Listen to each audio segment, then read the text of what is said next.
Doctor Mathew Jacob, അങ്ങ് കുറെ transplant നടത്തിയിട്ടുണ്ടല്ലേ? Transplantation വിദഗ്ധനായ നടത്തി അല്ലേ? അപ്പൊ അങ്ങേക്ക് ഇങ്ങനെ ഒരു ബാക്ക്ഗ്രൗണ്ട് ഉണ്ടെന്ന് വാസവൻ സഖാവ് പറയുമ്പോഴാണ് അറിയുന്നത്. കാര്യം വലിയൊരു ഗുരുനാഥന്റെ അരുമയായ ശിഷ്യനാണ് അല്ലേ? അപ്പൊ ഗുരുനാഥനെ ഒന്ന് ഓർമ്മിക്കുക. അദ്ദേഹത്തിന്റെ ഒരു പ്രൊഫസർ റേലയുടെ സ്റ്റുഡന്റ് ആയിരുന്നു ഞാൻ UK വെച്ചിട്ട്. അദ്ദേഹമാണ് എന്നെ തിരിച്ച് നാട്ടിലോട്ട് വരാനുള്ള പ്രചോദനം നൽകിയതും എൻകറേജ്മെന്റ് നൽകിയതും. ഞങ്ങൾ ഒരുമിച്ചായിരുന്നു. ഞാൻ ബാംഗ്ലൂർ ആയിരുന്നു. അത് കഴിഞ്ഞിട്ടാണ് കഴിഞ്ഞ 10 കൊല്ലമായിട്ട് ഞാനിപ്പോൾ കൊച്ചിയിലെ ആസ്റ്റർ മെഡ്സിറ്റിയിലാണ് വർക്ക് ചെയ്യുന്നത്. സോ ഇവിടെ നമ്മൾ ഒരു കാര്യം എനിക്ക് സൂചിപ്പിക്കുള്ളൂ. ഓർഗൻ ഡൊണേഷനെ പറ്റി സംസാരിക്കുമ്പോൾ നമ്മൾ 2 കാര്യങ്ങൾ വളരെ ക്ലിയർ ആയിരിക്കണം. ഒന്ന് ലൈവ് ഡോണർ, അതായത് ജീവിച്ചിരിക്കുന്ന ആൾക്കാരെ അവരുടെ ഒരു കിഡ്നി അല്ലെങ്കിൽ ലിവറിന്റെ ഒരു ഭാഗം കൊടുക്കുന്ന.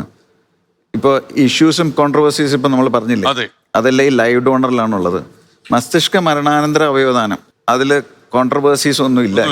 ഇവിടുത്തെ പ്രശ്നം എല്ലാം കൂടെ ഒരുമിച്ച് സംസാരിക്കുമ്പോൾ ഇത് അഫക്റ്റ് ചെയ്യുന്നത് ഈ മസ്തിഷ്ക മരണ സ്ഥിരീകരണവും അത് തുടർന്നുള്ള അവയവദാനമാണ്. അതാണ് ഈ നമ്പർ കുറഞ്ഞെന്ന് പറഞ്ഞത്. I agree. So number overall brain death donations number കുറഞ്ഞിരിക്കുന്നത് ഈ ലൈവ് ഡോണറിലുള്ള കോൺട്രവേഴ്സീസ് കൊണ്ടാണ് മെയിൻലി വന്നിട്ടുള്ളത്. അപ്പം നമ്മൾ കൂടുതൽ എൻകറേജ് ചെയ്യേണ്ടതും മരിച്ചു കഴിഞ്ഞിട്ടുള്ള ഡൊണേഷനാണ് കൊടുക്കേണ്ടത്. കാരണം ഒബ്വിയസ്ലി നമ്മൾ ഹെൽത്തി ആയിട്ടിരിക്കുന്ന ഒരാളുടെ കിഡ്നി എടുക്കുകയോ അല്ലെങ്കിൽ മേജർ സർജറി ചെയ്ത് ലിവറിന്റെ ഒരു പോർഷൻ എടുക്കേണ്ട ആവശ്യമില്ല. ഇപ്പൊ ആവശ്യത്തിന് ആൾക്കാർ അല്ലാതെ തന്നെ കാര്യം ഒരുപാട് മസ്തിഷ്ക മരണം കേരളത്തിൽ നടക്കുന്നുണ്ട് അല്ലേ? ഒരു വർഷം 4500 ഡെത്ത്സ് ആണ് നമ്മുടെ അൺഫോർച്ചുനേറ്റ്ലി നമ്മുടെ കേരളത്തിൽ നടക്കുന്നത്. റോഡ് ആക്സിഡന്റ് മാത്രമാണ് ഞാൻ പറയുന്നത്. അതിലൊരു 10% എങ്കിലും ബ്രെയിൻ ഡെത്ത് വരുന്നുണ്ട്.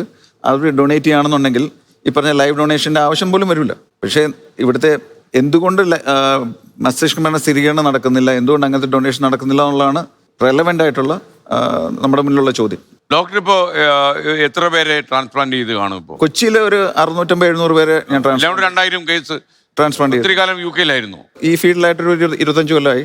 ഈ ട്രാൻസ്പ്ലാന്റേഷനിലെ ഒരു റിസ്ക് എന്താണ് ഡോക്ടർ? ഇപ്പൊ എൻ്റെ അടുത്ത് വരുന്ന ഒരു പേഷ്യന്റ്, അവർക്ക് മുന്നോട്ട് ജീവിക്കാൻ വേറെ നിവൃത്തിയില്ലാത്ത പേഷ്യൻസ് ആണ്. ഇപ്പം ഞാൻ ട്രാൻസ്പ്ലാന്റ് ചെയ്തില്ലെങ്കിൽ അവർ 100% മരിക്കും. ലിവർ ഫെയിലർ ആയിട്ട് വരുന്ന വ്യക്തികൾക്ക് അവർക്ക് ട്രാൻസ്പ്ലാന്റ് ചെയ്തുകൊണ്ട് ഒരു 90, 92, 94% വരെ അവരെ രക്ഷപ്പെടുത്താൻ പറ്റും.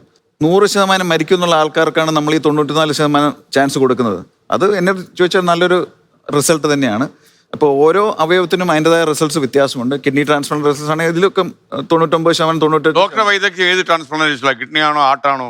ഞാൻ ഹാർട്ടല്ല, ഞാൻ വയറിനകത്തുള്ള ലിവർ, കിഡ്നി, പാൻക്രിയാസ്, ചെറുകൂടൽ അങ്ങനെ ട്രാൻസ്പ്ലാന്റ് ചെയ്യുന്നു.